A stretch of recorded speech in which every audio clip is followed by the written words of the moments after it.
what have you done to just stay true to your artistic kind of voice? Dan Toomey and his writing partner Henry Stockwell co-created this unhinged business news channel called Good Work. Harvard, Yale, Princeton, and Stanford. All schools with students who could probably Venmo someone to have me killed. They actually took over their employer Morning Brew's YouTube channel and totally reshaped it in January, skyrocketing its growth. I want to make something that like a YouTuber could make so people on YouTube connect with it. There's something about something that is good at its core. Gandhi had dreams of a free India. Greta Thunberg has dreams of a cleaner planet. And I have scary dreams of big monsters and going to the dentist. And then everything else is a total shitbag around it. Yeah, talk about Dan how awesome this spent graphic is. so much time making these things. I do. But what makes their videos so funny is that 90% of their focus is spent on one thing.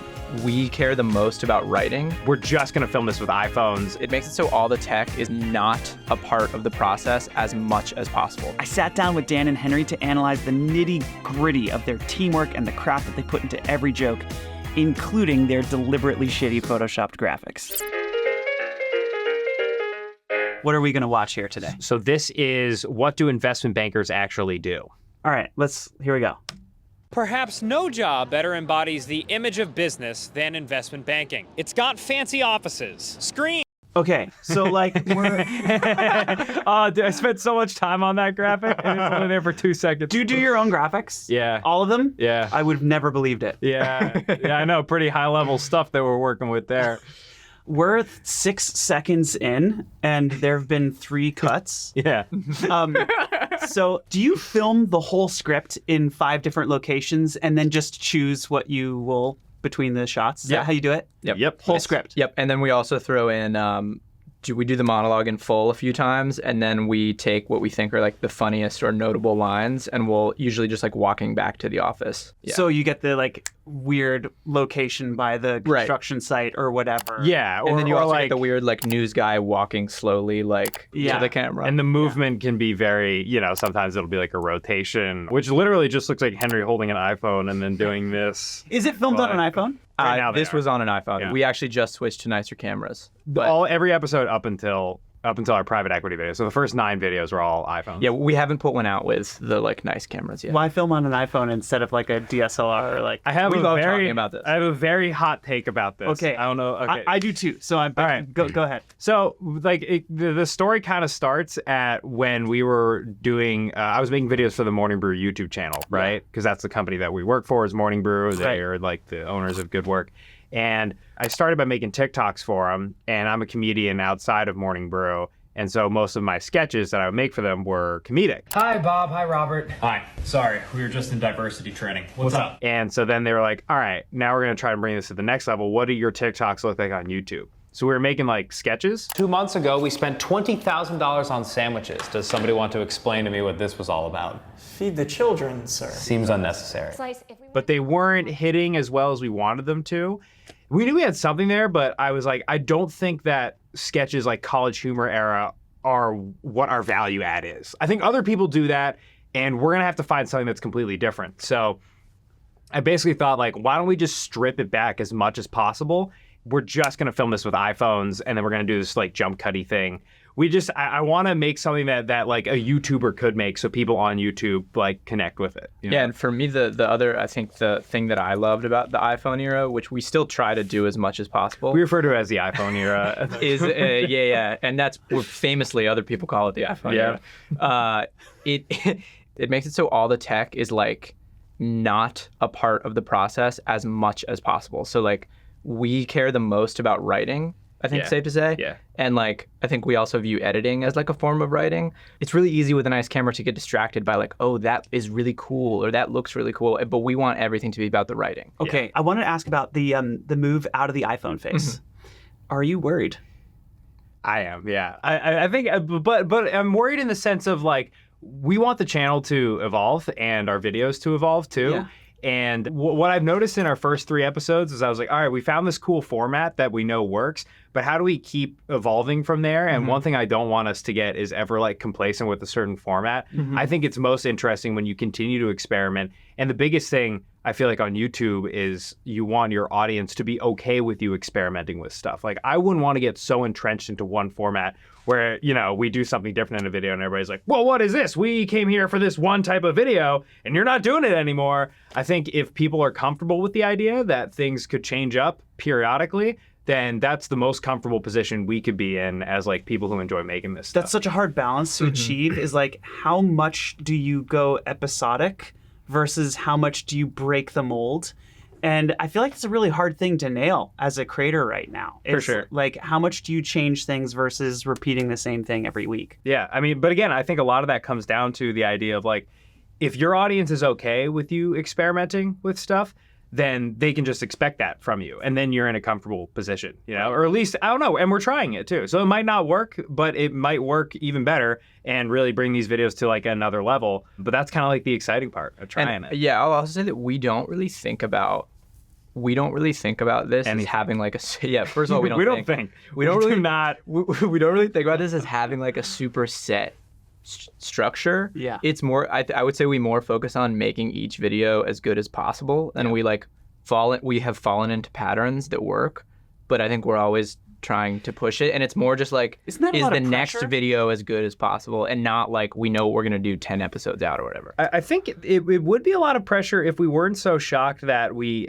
like these videos have gotten as many views. And look, I mean, we're not getting like Mr. Beast numbers, right? I mean, if we were, I'm sure getting 100,000 to a million views. It's really cool. Right. But I think we don't try to think about that too much, because at the end of the day, like the most fun is when we're just in an editing booth watching the videos and like thinking that this is funny and this is good. And Henry actually raised a really good point the other day where he was like, whenever we feel like we're making this for an audience, that's when we need to think about, like, rethink our whole plan. Totally. Because it really just comes down to, these videos kind of came out of us just thinking this would be a fun format to try. And then it worked with some other idiots who also like this kind of stuff. Yeah. So we were like, you know, just make sure that we enjoy it. And that's the most important part. Yeah. And we're like, it's amazing that people watch them. We're like really, really grateful for that. But in terms of the actual writing and making process, like I try really hard to keep us like, it is only what we think is cool and good and funny, and that's it.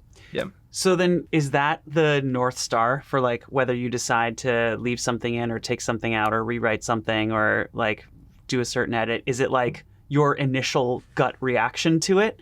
Yeah, man, we've had to Jack and us just arguing with each other. Yeah, a lot of arguing. Do you disagree on that kind of stuff often? We've had to. There have been parts. We've had so many like special segments in videos that we thought would work out really well, but then they end up just not fitting with the overall narrative of the video. And we spend a lot of time on these extra parts, and these videos would be like 12 minutes with them, and then we both kind of look at each other like, I think it was this video, I think, where we had this whole other segment of interviewing spouses of people who work in investment banking. It was really funny. It was really funny. And we were both really excited about it. And it was like 10:30 on like a Wednesday, and we were both in the office, and we were looking at it, and we were like, we have to cut that whole segment, don't we? And we were like, yeah. And neither of us wanted to admit it, I think, for like 2 hours until we ended up finally cutting it. So. Yeah. I think our disagreements are becoming like faster. Yeah, unfortunately, we're becoming the same person. If you couldn't tell by our sense of fashion. Because we come across so different. Yeah, I know, because we're such different people right here. So one thing I think this graphic and by the way, it's awesome to get this much airplay on this because talk about how awesome this graphic is. No, Dan is an absolute maniac in Photoshop, and he spends so much time and drinks so much coffee making these things. I do. And they're always on screen for like 1 second. And it's part of why the videos are so good. How much time could you have spent on that? So this one, dude. So this one, I knew that I was like, all right, what's gonna be funny for investment bankers is that they lose money, right? Or trading loses money. So then I thought, I always think of investment bankers with all those screens, right? And then I thought of this meme where the dad, you know, walks in on his kid. But I've put those screens on top of the kid's computer. I can hear you sighing.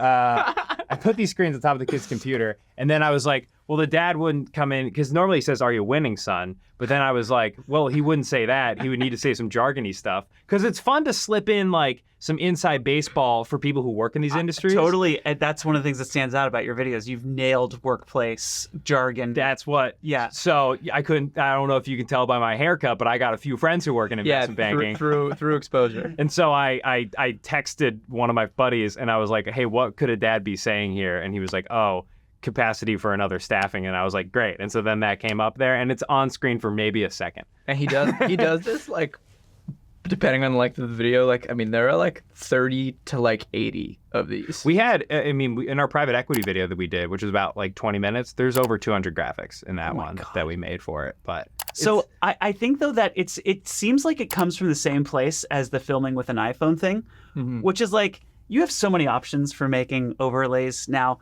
You could go the hi-fi route. You could punch up. Well, to be clear, we couldn't. Which is another, is another part of the hi-fi's not lo-fi thing. Is like we're also just playing to our strengths. Yeah, but I think that's what made like that's the same. So my band Pomplamoose, we started in like 2007 or 8 uploading videos. Yeah, we would spend so much time on the music, and we would I would mix the shit out of the music, and I made like good sounding music. Yeah, and then our videos were like Sony Handycam Hi8 bedroom pajama pants, But the music sounded really good, but it was clearly two 20-year-olds like in their bedroom with fish blankets on the walls for sound dampening. These are a few of my favorite things. Yeah. And there's something about like something that is good at its core, like the writing and the humor, and then everything else is a total shitbag around it. Totally. And it makes it I don't know, it catches your attention because there's something like really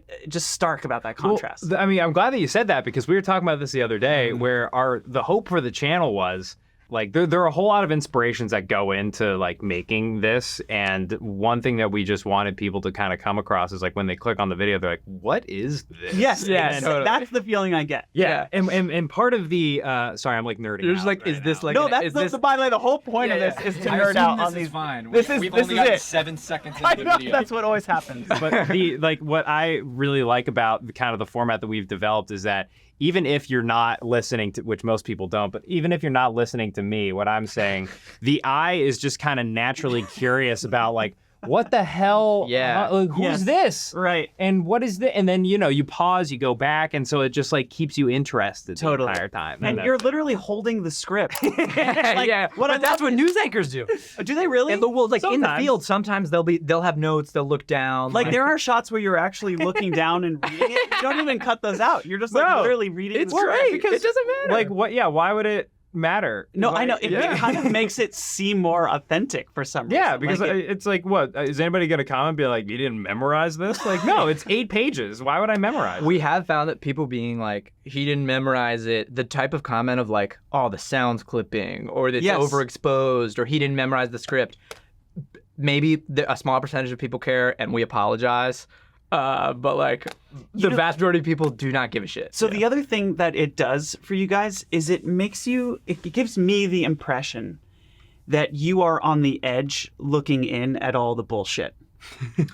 Like the fact that there's no production value, that literally the microphone is clipping like all the time. Yeah, all the time. Like we got the audio pass is such a rough time for us. Yeah. Really do you know what I mean? Like it makes you guys seem like you're outside of the fishbowl, observing the disaster of YouTube and commenting on it. Well, again, I mean, when we started it, I was like, I want this to be as stripped back as possible because you could go on YouTube and see a video that looks nice pretty much at will. Like you could see a very well produced video from like all the stuff there is and so it's just how do you stand out? I mean, again, the impetus for this style was the thing I wanted to write about management consultants, and in standalone it would work as a script, but then it was like, okay, how do we find an interesting way to basically package the writing?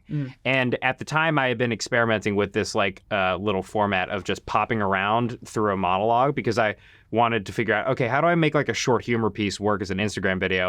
Hello, women. The New York Times recently declared there's never been a better time to be short. And as a man who is 5'1.5", that's literally the best news I've ever heard in my entire life. That ended up working, so I was like, all right, that can be a YouTube video. And then that's where this kind of like idea came from initially. And then we got to make our consulting video. But yeah. Let's keep watching. Yes.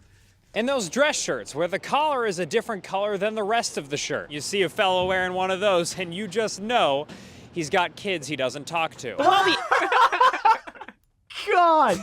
Okay, so I want to ask about the writing process and also these shitty transitions, which is like, they're our favorite. Whoa. fantastic transitions. They're Thank you. really well Those come executed. straight out of sir. iMovie, my friend. Wonderful. Are you editing on iMovie? No, those aren't iMovie. Those are Premiere plugins. Okay, did you have to buy a pack of shitty transitions? Oh, no. We didn't spend a dime on Okay, this. but actually, for real, we went to like there are other people at Morning Brew who are professionals and know what they're doing technically, and we like went to them and we're like, can we take the iMovie transitions and use them in Premiere? And they said and they were like, not only no one has ever asked that question before.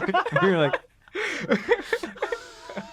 but with the but I remember the first time we did, because again, it was like, how do we make the writing just more entertaining to watch, right? Yeah. So we can feed you. It's like medicine with a dog. You're like, what if we like package this in something else? And I remember when we were editing that first consulting video, we're like going through these clips, and then we were like, what if we just put this transition here? And then as soon as that happened, everyone in the room laughed at it, and then we were like, all right, cool, that works. It's a good example. Wait, so you show the videos to like groups of people before you publish? Sometimes. Yeah, sometimes at the office. Yeah, sometimes. We work on it a lot before we release it to like a wider viewing, but we'll do like a wider viewing with like our friends who are like on the social team or working on other videos and to see where people laugh and whatever. Yeah, and I think that's actually a really important part of the process too, because like sometimes like for writing comedy, you'll think it's funny and we'll think it's funny, but it's also good to like test it with a group, because sometimes something won't land and you're like, oh, I guess that joke really wasn't worth it. It is a fine line though, because sometimes something won't land and like we'll still be like, yeah, we don't care what that's good. Yeah. Yeah. So it's a matter of just balance. Yeah. But the transitions to the writing question, the transitions I think are a good example of the best and funniest parts of the writing process, where like Dan is like, what about a cube transition? And we're sitting around and I'm just like, yeah. And then that never changes. Yeah. Like, and I think the funniest writing jokes are also similar, where it's like, what if you said, it's that shirt with the other collar, and we're like, haha, and then that never changes. Yeah. Like it's a very quick thing, and then we keep it. So just like the gut impulses and that kind of stuff is what we're hearing in the script a lot of the time. Silly gut impulse. And by the 8th time that we're watching this, look, we're not laughing at any of this, right? You know, because we know the joke's coming up, but we remember that it was funny when we initially wrote it, so we try to keep it That's silly. Funny. Silly. There's Daniel Thrasher says like, my rule is if it's funny to you once, then it's funny. In comedy, anyway. After that, your critical voice comes in. It's like, well, wouldn't it be better if da da da da? And then you're like, ah, shit, ah, and then you throw it out there, and people dig it because they're hearing it the first time. You know? He sounds smart. Yeah, he like doesn't revisit it on time 8, and he's like, oh, this isn't funny anymore. I'm gonna take it out. Yeah. No, you just had initial reaction for sure. So then like, can we talk about just the writing process for that joke, because that particular joke is just so brutal and hilarious. You see a fellow wearing one of those, and you just know he's got kids he doesn't talk to. We all are expecting something, but then you pause because you know we're expecting something, but then it still delivers. Do you have multiple options for like what you're going to say there, and do you try a couple different things and see what lands best, or how do you actually write that? Yeah, well, I think you came up with the collar shirt thing. The other thing is that we don't remember, genuinely don't. I think that I did. I take credit when I write the joke. I take credit when I write the joke. I would say a normal joke writing process for normal. And I write most of the jokes because I'm the funny one. Yep. Henry's just over here looking like the rat from Flushed Away. And everything's, oh, he's the funny guy. Nope, it's me. Sorry, continue. You were talking? Yeah. Yeah, so anyway, Dan is funny and I'm a loser, and I cut everything, and sorry, we're wasting so much of Patreon's Do you actually time cut everything? Do you edit? No. I would say that I'm more editing brain than Dan is, but Dan, like in terms of writing, but in terms of actual video editing, the kind of manic style that everybody loves about it is 100% that comes from Dan. It was, I mean, but like in terms of writing, I have like, you know, I have not worked with a better editor for writing than Henry. He's like amazing at it. It's like the perfect person for like an editing brain. Knows how to punch up a script or see the potential of an idea and say, okay, how can we pull this further, and doesn't like, you know, pull you away from any jokes. And Henry's excellent at that. So with this joke, I think we knew that we were like, all right, what's the symbolism of investment banking? And then everybody always thinks of those blue shirts with, because you don't see that anywhere else. And then, Gordon Gekko type, like, you see a guy wearing one of those and you just know, like, oh, he hates his family. Like, his family hates him. To try to give you something, I'm trying to think, because it's really hard to describe what the process is, to try to give you something useful about, like, the joke writing process or, like, prescriptive. Like, I think that every good joke probably goes through, like, one of us has an idea and then the other one kind of tags something onto it. And then the other person edits it a little bit and then maybe tags something else onto it. And then Dan does a really funny graphic. Like, it's hilarious that this is the Amazon basic shirt versus, like, if you went and got, like, a beautiful designer shirt. That's funny. So there were probably, like, 5 or 6 little add-ons and edits in it. And that's probably a good template for how the best jokes come It's similar to, like, how babies are made. Right?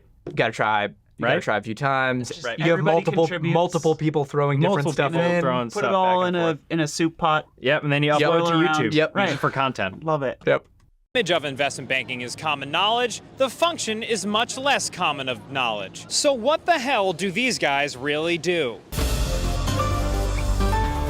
How did you arrive at this? Is like a format thing now. Like Yeah, the it is. music, the titles that come up, even the what is that called? That effect? Posterize? Posterize. Posterize level 3, baby. We love posterize. Level 3. It's like everything is stuff that I did when I was in high school, learning how to make like videos. We're looking. We are learning too. We're looking at this and we're like, that looks pretty good. Well, I mean, one of us is learning. I've been video editing for 6 years. No, but I mean, generally speaking, we're still both at the beginning. Yeah. Like, This I'm directly ripping from the Eric Andre show here. That was like, I remember when we were first editing these videos, I was like, what is like a funny intro to do? And I know Eric Andre always did like the pause at the end and there's a little bit of posterizing effect. And then I don't think it's not a similar font to what his show did. I just like the big yellow letters. Initially they were white and I was like, that's not interesting enough. Made them yellow. And then the music was kind of off of our only resources. We use Epidemic. Yeah.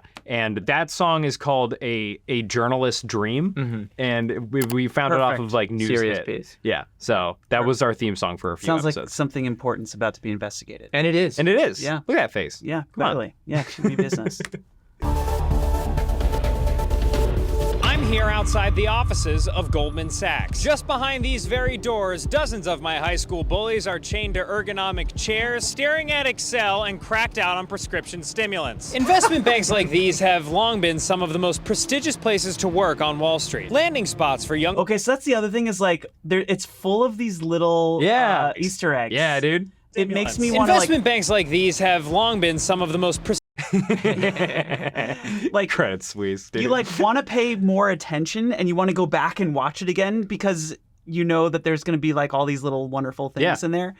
Where does that come in the process? Does that come in editing? Does that come in script writing? How are you coming up with those? I think a few things. One is we just get really bored when we're editing these, and you want to keep yourself laughing through the process. We're like, all right, what's funny here? I mean, I know that everybody makes fun of Credit Suisse in like the finance world, and so it would be funny to like make fun of them here. And then at the same time, I remember when I was making TikToks, I had a family friend say, "Oh, your videos are so chaotic. I have to go and watch them twice." And I was like, "That's awesome, good." Like. So you keep watching it again so you can see everything. And what's great about that one is that so many people called that joke out in the comments. And even if you watch the video and you didn't catch that, you're like, oh, I got to go back and watch it now. And then you start to see all the other Easter eggs. So it just encourages you to like pay attention a bit more and rewatch it. How are you so deep in this? Is it the research phase where you know that Credit Suisse is a joke, or like how did you even know that? And I have the same question for you about like work culture. You seem to like have a deep understanding of the shit that happens in the workplace. Where does all that come from? Dan kind of was Morning Brew's kind of first like TikTok the news TikTok man. lackey. And for a while Dan was kind of synonymous with Morning Brew's TikTok account. So he was making a TikTok a day basically for a couple years, Based on business news. all based on business news. So a lot of the knowledge of like what bank bankers think would be fun to rip on comes from Dan. And then the research phase is more about like actually learning about the story. But we also like working at Morning Brew, everybody is constantly finding these stories of like, you can make fun of this element of the corporate workplace. So like it is also a function of just being around the office and seeing what other people are covering. Finance has such a culture on the internet that's uniquely finance internet culture, and a lot of people find it funny. I mean, one of like the biggest sources for humor now is just meme pages, right? And so when you're researching something like this, where it's such a community of investment bankers, you go, all right, well, what are the meme pages talking about? And a lot of them dunk on Credit Suisse. And so it's like, all right, then that's like an opportunity for a joke here. And again, like the inside baseball stuff, like even if you aren't up on the news, it could even encourage you to look up the news. But then like investment bankers watching this, like they think it's really funny too. So yeah. I forgot who it was. Maybe Try Guys. Yeah, it was Try Guys. They were talking about. You don't see videos that are problems everybody understands. You see videos that are problems that people with curly hair understand. So by attacking a very narrower thing, you'll actually find you'll get a broader success. Reaching deep into one particular community and really understanding that community, and then making a video that made a member of that community feel understood as a member of that community. Yeah. We're extremely empathetic with the investment bank. We're allies to them. Yeah. No, we've had a lot of people come up to us and be like, yo, I work for JP Morgan, dude. Like you guys do the opposite, but yeah. Yeah, for sure. Prestigious places to work on Wall Street. Landing spots for young people to make fuck you vest money, coupled with long hours and taking loud phone calls in restaurants. An entire culture has been crafted around investment banking.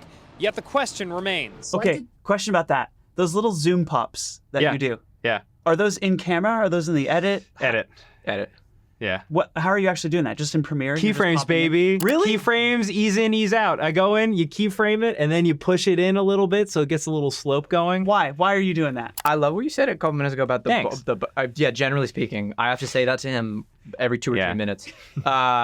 Flicks a treat. I love what you said about like the answer of it just comes out of boredom, which is kind of an interesting, it's not disagreeing with what you brought up earlier about if I thought something was funny once. Maybe like a twist on that is like, if you try to keep yourself thinking things are funny, like we just are up until the morning that we publish, we are adding stuff because we're bored because we've been making the video for like a month. That is the one thing. So we're just like, we are less like, oh, it was funny once, it's fine that it's not funny now, and more, can we make it funny again? Yeah. And so the push zooms are a good example of like, Jesus, we're still in the editing room. Can you please just do something to make us laugh? Yeah.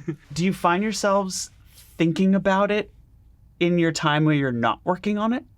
Like, does it take over your life? We're laughing. I mean, we work really hard on this. But I would say that, Dan and I started working together on this like in January, like less than a year ago. Yeah, that's crazy. Yeah, well, this is also brand new. Congratulations! This could all go downhill immediately. Which is not to say like, oh, we've done all this and whatever. Just like more to say that like Dan works really, really hard. And he's laughing because I also will constantly be like, time to go to dinner, or like, did you sleep last night? I came more from an angle of like probably working less hard, and I think that now we are I wonder if you feel this too, but I think that we're kind of trying to like meeting each other a little bit, like from the perspectives that we started with, and we work a lot on it all the time. Like we'll randomly text each other like, oh, this would be funny, or like was thinking about this. But I think we have a pretty good. There's not that much work-life balance, but we really like the work, so it feels balanced. No, I think we're a good partnership because like I'm handsome and ambitious, and Henry agrees. That's a very good partnership to have. He was practicing that in the hotel this morning. But again, like I would keep tinkering with this, but as a very good editor, Henry knows when something is done, and I feel like a lot of people who have just only been in the mode of creating are just on that flywheel where they're like, well, I just need to keep making stuff because that's all I do, you know? Yeah. And so that's why it's good to have an editor to say like, no, this is good. Like you're done. Because it's very hard to be in the process. I mean, I'm sure you know, it's like you want to just keep working on stuff because you're like, oh, there's potential for more that you could do. But it's helpful to have somebody else tell you when you're done, you know? Yeah. A typical day would be wake up at between 6 and 7, roll out of bed, and immediately head to the office. 9 a.m. to 10 a.m., make sure that you have your inbox at 0. Overnight, you're probably going to be getting anywhere from 10 to 100 emails. This is going to take fucking forever. Okay. Around 10 is when the senior bankers usually come in. The VPs tend to get stressed out about 11 a.m. There is a gym in the building. You lose a lot of control over your time, and I mean time like the time you have to go get dinner with your friends on a Saturday. iBanking is famous for its... Okay.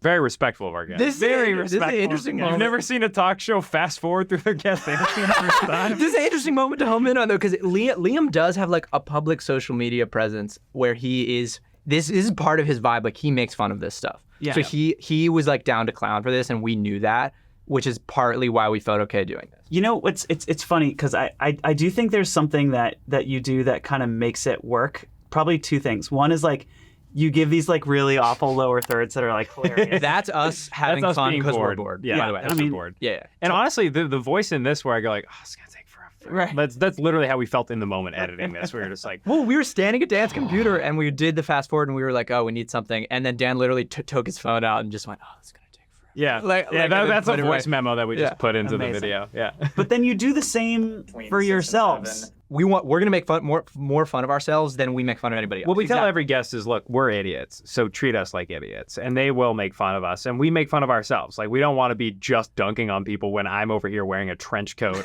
like, come on, man. Like, we don't have a leg to stand on. So, yeah, if we're gonna make fun of anybody, we also make fun of ourselves at the same time. So we're all in it together. Yeah, everybody's getting dumped on at once. Reading all that. It's time to stop beating around the bush and go straight to the source. Someone, a real-life person who actually investment banked. On a high level, investment bankers advise companies when they're either trying to raise money, either debt or they're selling shares. And then on the day-to-day, what does that look like? A lot of Excel financial modeling and a lot of PowerPoint presentations. A lot of that is sitting around and waiting for comments from your bosses and your boss's bosses. Sounds electric. Steph Moy is the founder of the financial... So then, okay, clearly what you do is you do these interviews first before you even write the script? Or do you have a sense of where do the interviews and the write? How does that... Research, interviews, and then... happen at the same time. Yeah, research and interviews happen at the same time, and then we write the script based off of the polls from the interviews. Yeah, research, interviews, to outline, to script. And then production is like when you actually film it, it's one morning or something? Yeah, we just go out there and then film this in like 4 different locations, and with the whole script printed out, as you can see there, and then read it, and that's pretty much it. Yeah. Is that microphone real? Yes. Yeah. Why do you ask? And what is it recording into? The a Bluetooth hookup to an iPhone. Yeah. Beautiful. Anytime you want to do anything in investment banking, it goes through iterative cycles. Your boss sees your work and then he gives you comments, and then your boss's boss sees your work and then your boss has to approve it and then it gives it to you, and so it just goes in circles. I just don't think it's that interesting of a job, and it's such a small piece of what you hear about in the news. Hold your horses. I thought investment banking was the pinnacle of America's financial system. A veritable fun... So that clearly just happened? Yeah. Mm-hmm. Does that stuff happen all the time? Mm-hmm. It's happening more that when we first filmed these videos, people had no idea. The first one we filmed was the consulting video, and we went outside of the offices of BCG. I'm here in front of 10 Hudson Yards, which houses the offices of BCG. But this kid knew who we were, and we try to stay like it's game time when we're filming these. So he came up and he was like, "Oh, I know you guys." And I was like, "Thank you, sir." And he was like, can I take a selfie? And I was like, "Well, I got to do my job here, but go ahead." And so I kept reading as he took the selfie. And as you can see, I don't interact with him anymore when he walks away. So try to stay in game time. So can we get a little bit into the relationship with Morning Brew? How does that work? So I have been making TikToks for Morning Brew for about 2 years. And they wanted to figure out, okay, how can we're building out this YouTube channel. You started it as an employee of Morning Brew. Correct. Okay. Yeah. Okay. And when they hired me, they didn't make videos. And I basically sent them in this audition tape for a podcast. And then they were like, "Oh, you didn't need to give us a video for this, but do you just want to make videos for us now?" I said, "Sure." So then I did that for 2 years, making their TikToks and Instagrams. And then, as the kids call it, Instagrams. And then when they were building out their YouTube channel, I was a part of that. I was like a host. But since they also knew that I did comedy, they're like, what if we did sketch videos? And then the sketch videos weren't popping off as much as we wanted to. But then at one point, YouTube was like tweaking their reels or their shorts algorithm. When they started shorts and they were like randomly pumping, Right. or our perception was that they were randomly pumping. Everywhere. Yeah. That happened to coincide with the same exact time that we had our most viral TikTok ever at Morning Brew, which got like 11 million views or something like that. Wow. Hey, Evan, would you rather take this bonus or double it and give it to a coworker? I'll double it, give it to a coworker. Okay. Would you rather take this bonus or double it and give it to a coworker? Let's double it and give it to Yeah, so we all decided to just continue to double it, and we're all going to split in the end. So that video got like 11 million views. On Shorts, it got over like 20 million. And this was right when YouTube launched Shorts. And then that got the Morning Brew channel like 180,000 subscribers, something like that one video. It was literally in like 2 months. We had a string of viral videos that got us 180K. And then, But isn't this a totally separate channel? This Totally is a good separate. work channel. So what happened was, they basically turned around and said, hey, we have this YouTube channel here, but we have 180,000 subscribers who are just here for your dumb comedy videos and not like business educational videos, which is like what we do as a company. What if we let you run this channel as a like comedy thing or whatever you want it to be? And we will start the Morning Brew YouTube channel separately. But since there already are subscribers for this specific type of content, you just make whatever you want to make. And then that's So where they renamed it Good Work and hired me. Yeah. And that's how that came to be. Oh, so it's a renamed Morning Brew channel. It is, yeah, in a past life. Morning Brew has another YouTube channel that they're getting Yeah. off the ground now too. Yeah. Which is awesome. That's the way to do it. You follow the natural progression of the channel and let it become what it wants to become. Which is exactly what these videos are too. Yeah. The consulting, the first video was not like we have a series idea. It Was let's just try this video, and then it popped off. Which is how we still relatively operate. popped off. And I love that because it's like emergent. I've found that like a lot of the time you have a picture in your head of how you want something to go, and then it becomes something else, and the something else is often better than. And what you have to thought it was. listen. And you got to listen. Yeah.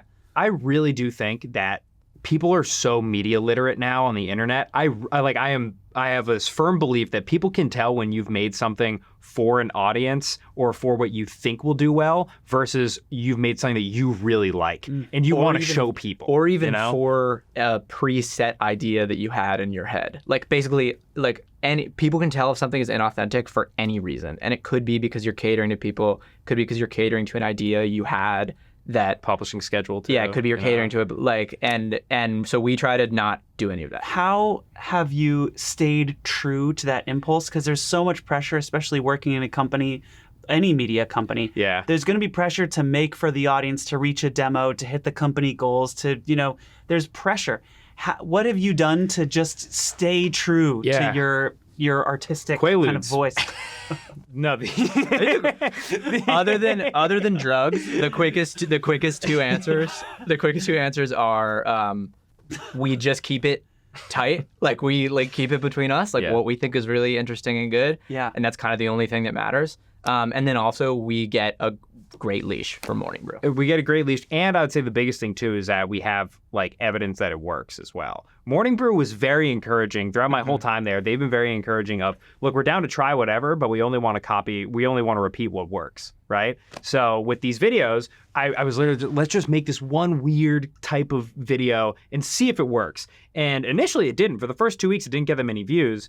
The comments were really positive. And so we were going to go back to making sketches. But then like by the third week, it was like, I forgot about that. And we were like, oh, what? And so then we kept copying that. But so Morning Brew was like, oh, keep doing that then, since that works. And we have fun making them. So it helps that it does resonate with people as well. So, yeah. Amazing. Well, that's a good place to What did we stop. make it? Yeah. We made it 2 minutes and 20 seconds into the video. Is that a record? Not even. I think we fast forward. Yeah, I mean, and we've been here for 8 hours.